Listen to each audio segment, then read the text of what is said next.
kan lede den lidt ud af, og du må gerne føre den udvendige hånd en lille smule ud i volden, for ligesom at vise den vej, ikke? Fordi det er både et spørgsmål om, at den skal bøje sig, men den skal også søge ud af, ikke? Ja, jo, så.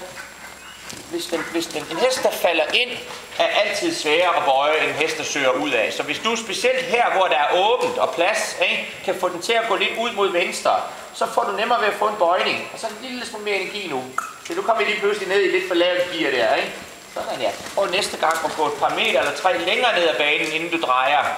Det er sådan for at forstærke indtrykket af, at den skal søge ud, ikke?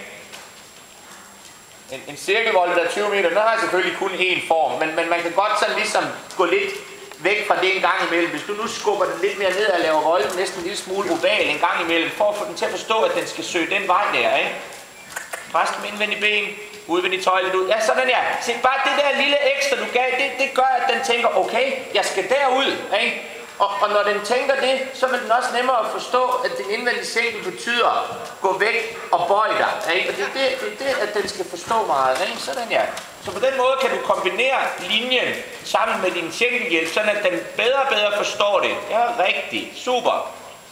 Det er lettere den vej her, men det er en god idé at øve sig lidt på det på den gode volde, fordi det bliver lidt mere problematisk en gang imellem på den anden volde, eller har i hvert fald været. Ikke? Og sådan en lille smule mere energi nu.